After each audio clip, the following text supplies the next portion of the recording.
Hi everyone, tonight I have with me Kelli Peckham, and we're going to talk about your time living in Laos, which is in Southeast Asia. Yes, that's right. And how long ago were you living there? I only just moved back home just before Christmas. I've been living there for 4 years. My husband works over there. Actually, he'll be coming home for good soon. Oh wow, that's good. Yeah. It's been quite a journey. So that's how you've ended up there. Yes. From Australia to Laos, living in Laos. Yes. So I guess being over there and your husband's working there, you're trying to find things to do. Yes. And is that how you got connected with some of the young women? Yes, that's in right. Laos? So was it a drug and alcohol it was actually situation? The Women's International Group. Yes. They call it WIG for short over there. Mm-hmm. I got involved in a lot of the voluntary programs, and one of them was the women's rehab for alcohol and drugs.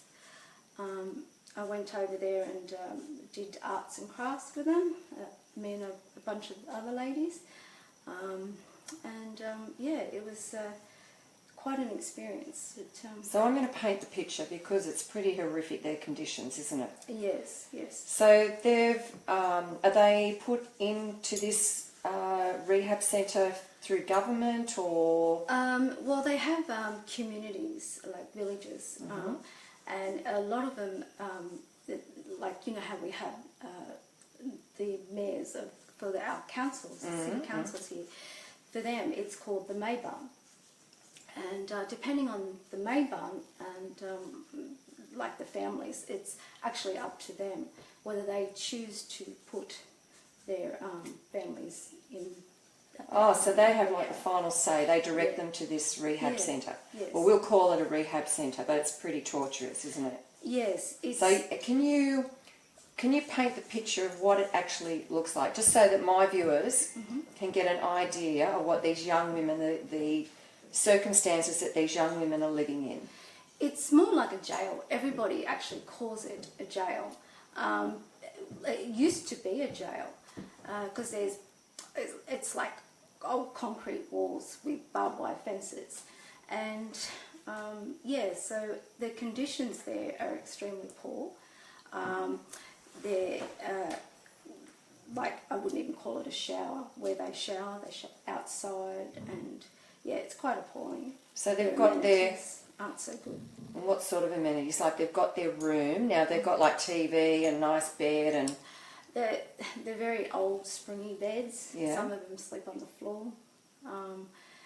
You're lucky that you're actually allowed through there because they don't like volunteers, people that go and visit. They don't like them to go through there. So is that because they don't want them to see the conditions? That's correct. Is it really that bad? Yeah. And they're young women, like? They vary from all ages. Some of them have been in there for like 6 years. Beautiful young women, older ladies. But they really enjoy it when we go there and visit to give them something to do. So did you have any, like a real connection with anyone there that was in this facility? Many of them, yeah. But we weren't, we were just volunteers, people. We were under no circumstances to have any special connection with them. Like, I mean, that would have been hard not to. Yeah. I mean, there must have been some, like that you actually felt that you had a connection with. And would you have been the only people that they see? Yeah, we were the only ones. And that's why they really enjoyed us going there. So they wouldn't have had visitors and... on the very oddest occasion, maybe a family member might go and visit them. But that wasn't always the case. So, I mean, here in Australia, we wouldn't accept those conditions for our siblings or families or anything like that are in that situation, would we? Not. No. They've asked the US to sponsor them, and they have done previously, but... Which would mean for them? What would that mean for them? Funding to help give them better amenities and whatnot, and but the US have stopped because of the way that the women are treated. Really? Yes, yeah. So is that like they've said we're not funding it now until you actually do something that's, you know, more humane? Yes, correct. Oh, gosh, I mean, that's probably worsening the situation. But they're making a stand. I can see that too, because they want changes. Yeah. They're not prepared to put their money into something if they're not going to get any help That's with right. the money. So, I mean, where's the money going? Is it that corrupt or...? Sometimes, yeah, it can be. That must be heartbreaking being involved in that situation. It is, it is. But when you go to another country, you have to be extremely careful and cautious of what you say and do as volunteers or trying to help their country. But yeah, they always say that, you know, you've got to respect our culture as well and the way we live. How many women would be? Is it only women? Yeah, it's well, at the front of the place. There's like a men's facility, but you drive in and then down the back it's all women. And how many women would be in that facility? It varies. Some women come and go. Probably around about 80, 90 women. Yeah. And how did you feel like the first time you walked in there? It was extremely daunting. Yeah. Yeah, very sad, but for me it was quite rewarding going there, knowing that I could put a smile on their face and interact with them, and you know, doing something. Make some difference to their life. Yeah, and because many of them didn't speak a lot of English, it was good that I was trying to communicate with them and teach them a bit of English, and it was quite fun because they were trying to teach me Lao, and I actually did speak a bit of Lao, and they kept laughing because it's like, no, you have to say it like this. So yeah, it was. So you can see some sort of humorous part of it. Yeah. So Laos is just next door to Thailand, isn't it? Yes. Southeast Asia. It's in the middle. It's surrounded by Thailand on one side, South China on the other, Cambodia. Okay. It's a very little country. So we're just talking about that a lot of people didn't know, like, because I was asking you about where is Laos, and we're saying that it's Southeast Asia, next door to Thailand, and what other countries surround it? On the bottom is South China. Yes. And then on the other side is Cambodia, Vietnam. So... Right, so I've got the picture, Laos is smack bang in the middle. And it's only a smaller country, isn't it? Yes, yeah. And you were saying during the Vietnam War? Yeah, during the Vietnam War, Laos got bombed a huge amount. That's really sad. Yeah, and it was a neutral country, and a lot of people didn't know about Laos. So yeah, unfortunately, a lot of people had suffered. A lot of villages were bombed, and back then it was like I say, they call it the hidden country. A lot of people didn't know. Were you like? What does your husband do? He works in the mine. So there. He's, So were you connected? Was there a lot of Australian people that you connected with? Yeah, there was quite a few, but there was also it was very multicultural. There was a lot of expats there, like Australian, South Korean, people from New Zealand I met, from Japan. So it was very international. All in the mining industry? Not just in the mining industry, but all over Vietnam. Sorry, no. Well, yeah, in Vietnam I actually met people there too. Yeah.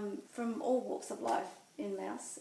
So how many women would go with you to this facility? Like, what sort of group do we?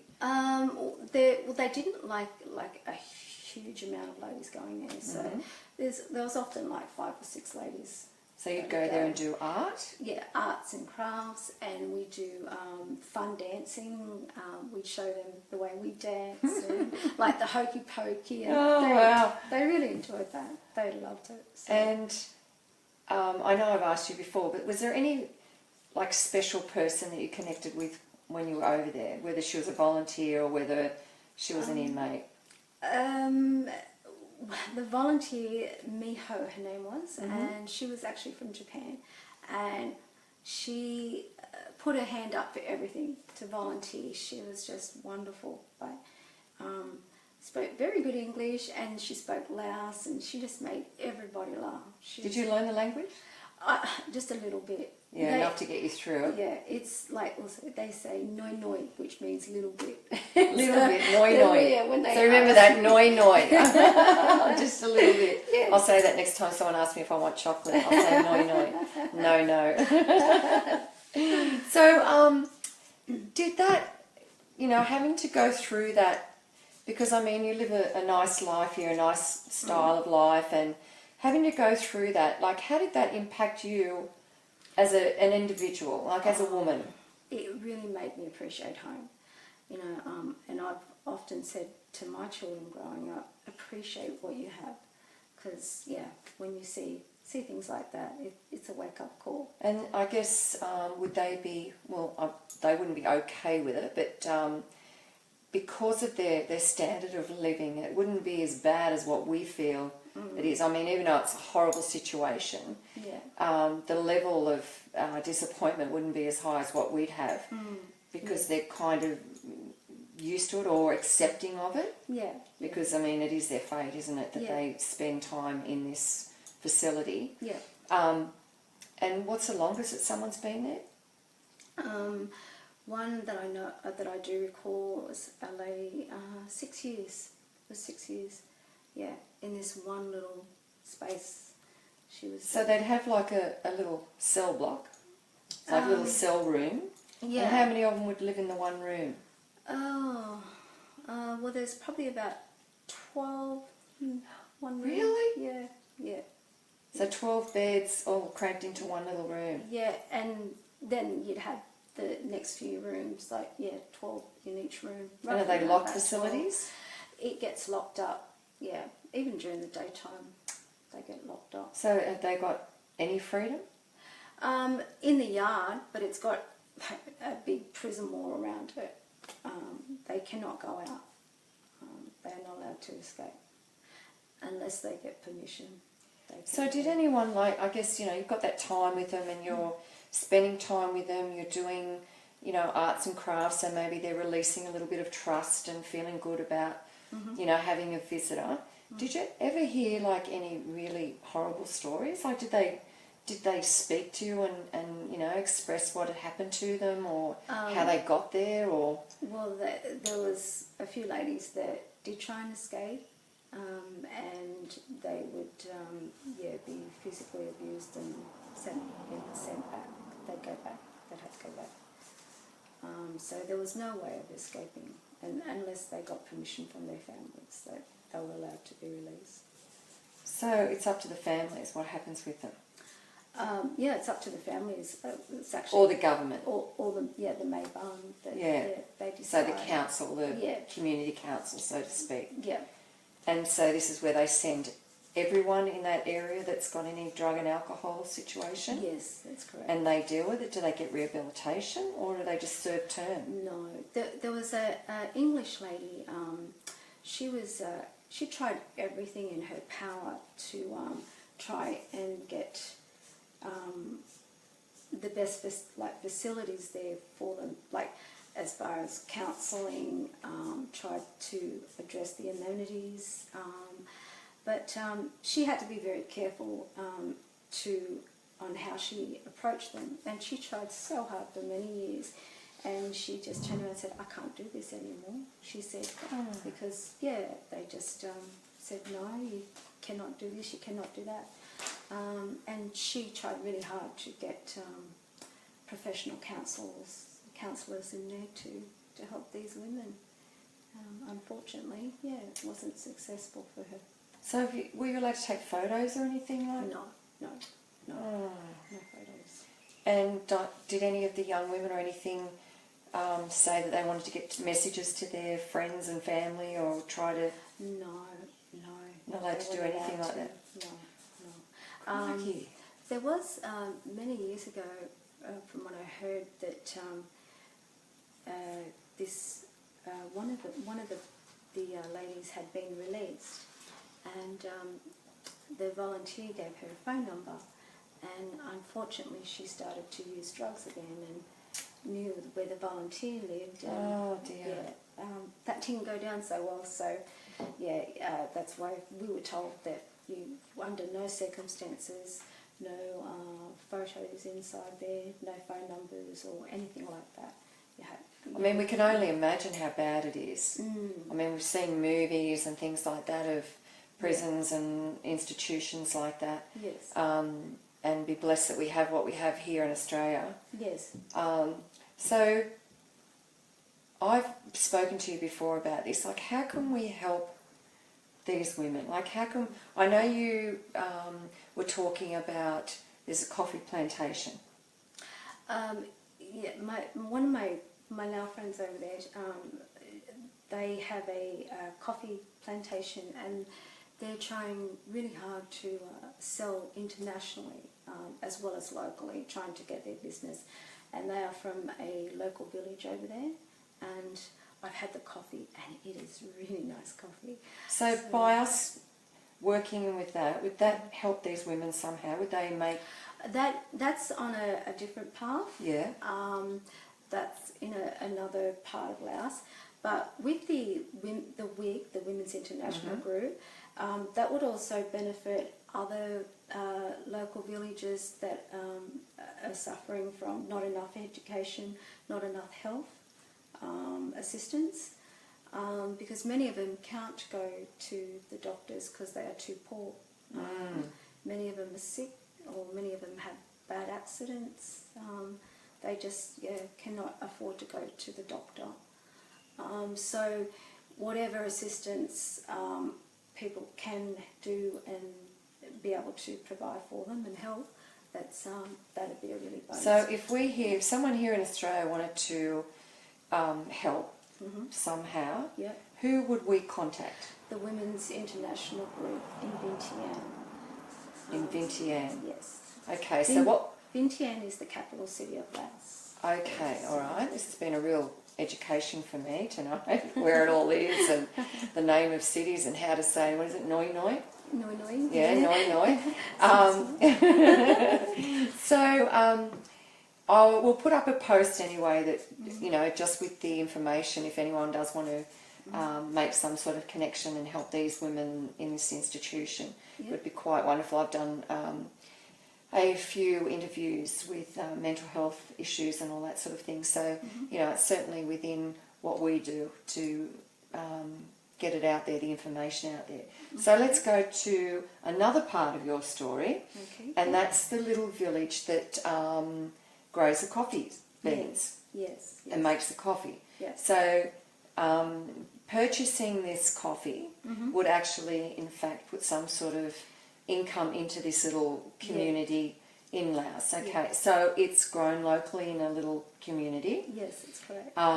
And you've tried the coffee. Yes, it's very nice. And you've met the people that grow it. It's organic coffee. Organic, right now. I mean, is it real organic? Yes. It's real organic. Yes. Okay, because I know that we have some people that own coffee shops and coffee supply businesses and that. And I'm sure that they'll be watching tonight, and maybe you'd be willing to give them a sample. Oh, absolutely. Come in and meet them, give them a sample, and they could at least try it and get some feedback from their customers. Yes. And then that too would help this small village. Yes. So what's the name of the village? It's a bit of a tongue twister. It's a Lao word that I need to refer to you on it. Okay, all right. Well, we'll write it down in the comments. Okay. But it's not far from Vientiane. Vientiane, all right. So Vientiane is the capital city of Laos. Okay, right. Well, I've got that little history lesson and geography lesson here. So you'll be home now in Australia for a little while. Yes. And then do you go back? I'm actually heading back there next week. Next week, okay. Yes. So let's hope you have to order a couple of ton of coffee. You know, depending on quarantine. We'll rules work and regulations out. we have. Well, we have to do everything by the book. You know, that's what we're about. Everything by the book. So that'll be done by the book. Yes. But the thing is, if anyone does want to at least try it, please get in contact with us. And I do know of an international supplier of coffee that I know he will be watching this show, so let's hope he steps up to the plate and at least has the opportunity to try it, and quite a few people that own coffee shops. Okay. So let's just all band together and at least get to try it and get some feedback and help one of these lovely little villages in Laos. So you're going back next week, and what will you do when you go back there?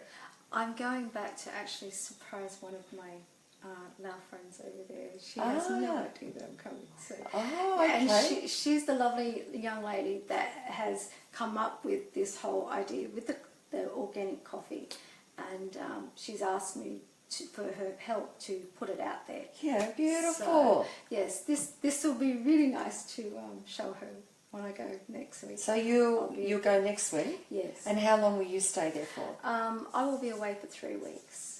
So, And then is that your last trip? yes, it'll be my last trip. And then you reside in for a Australia? while. Yes. And where do you go to after that? Not sure after that. Oh, wow. So you're going to keep us posted on all your little adventures and Yes. things like that, because, you know, this is about people that have lived through adversity, and you've seen it firsthand. Mm-hmm. And, you know, this is what we try to get these stories across to my viewers. You know, it's a raw, it's, you know, unedited. This is exactly how it is. And, you know, there are beautiful young women that are in this facility in Laos that could do with, you know, some help. Yes. So we'll get all the details down Yes. about that. Okay. And in the meantime, we'll talk about the coffee. Mm-hmm. We know now that the coffee's available. Please, you know, wherever you are in the world, just please let us know that you'd like to try the coffee, because we will make sure that you get a sample of the coffee to try. And let's hopefully that we can, you know, get some good orders together to help this wonderful little village that are trying so hard to make a difference to their families. Yes. And other people that live in their village. So we've got, you're now here for, you're off for a little while, and then you're coming back, Yes. and we'll get posted on where you're up to next. Okay. Yeah. And can people write letters to these young women? There is a blog, as I say, the Women's International Group, Yes. NTN. If in any way they'd like to volunteer to help, it's up there on Facebook. They do. So have what a does someone Facebook look up on page. Facebook? WIG, just WIG, and Facebook. Vientiane. Okay, Yeah. Vientiane. Yes, Okay, the name Vientiane, Yes. which is the capital of Laos. I've got that. that's correct. Okay, so that's a way that people can actually help. So Yes. anyone that's watching tonight that would like to connect with these young women, Mm-hmm. to get in contact with this organisation. That's correct. And there's a blog also that they can actually sign up for and be a part of. Yeah. And maybe they can make a difference. Yes. So after you've seen it, you've been with them, you've helped them, you've been a part of their program, Mm-hmm. you know, and each and every week I ask everyone to, you know, just look down the camera and leave a beautiful positive message on, you know, like if someone's sitting at home and maybe, you know, they're young family and someone's in their family and they're abusing drugs or alcohol, and, you know, perhaps they're even in a facility right now trying to get help, or in rehab right now getting help. You know, I mean, the story is not to give up. That's the thing, isn't it? Exactly. Yeah. And you've seen it all, you've been a part of it. What would be your message to maybe a mum, a dad, a sister, a brother, a next door neighbour, anyone that's connected with someone that's having a situation with drugs and alcohol? What would be a message of hope that you could give them after your experience with these young women? Never give up. Oh, we say that every week, don't we? Oh, I know, I'm sorry to interrupt, but, you know, it just seems to be the universal thing. Yes. So Yes. just look down the camera and look there and tell us your little message of hope. Always think positive. never give up, like I say, knowing that your loved ones are around to help you. If you fall down, just tell yourself that you can get back up. Yeah, that's beautiful, that is. And I mean, you know, like, it is very, very hard to be in that position when you're seeing a loved one destroying themselves and they can't do anything about it either. Yeah. But, you know, it's a soul-destroying situation to have someone in your family or a sibling, like I said, live through that situation. It's soul-destroying for everyone connected. Yes. So, you know, I'm saying if you're out there and you are having a problem with drug and alcohol, you know, get help. There are organisations everywhere, and I do say this a lot, and I know I seem like I'm repeating myself, but, you know, try and find that organisation or ring Lifeline and just tell someone what is going on in your world. You can talk to Lifeline Anonymous if this is the first step that you've taken to get some sort of help. But no matter what, do not give up, you know, and know that there are people out there that do care about your livelihood and your well-being and what's going on in your world. And you can find someone that you can talk to and get help.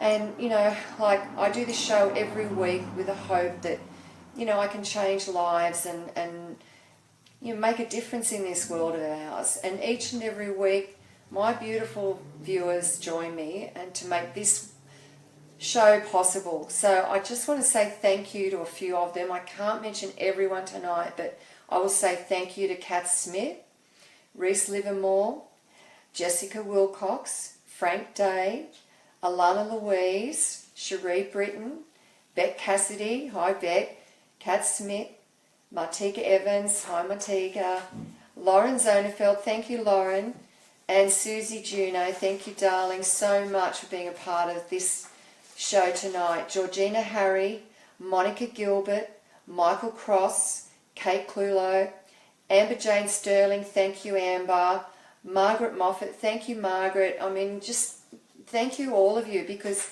you're just so wonderful the way that every single week you're just there for me to listen to this show and to make it all possible. And so much is going on with this show behind the scenes that I will release in time. There's lots of good stuff happening, and yeah, I'll be telling you all about it very shortly.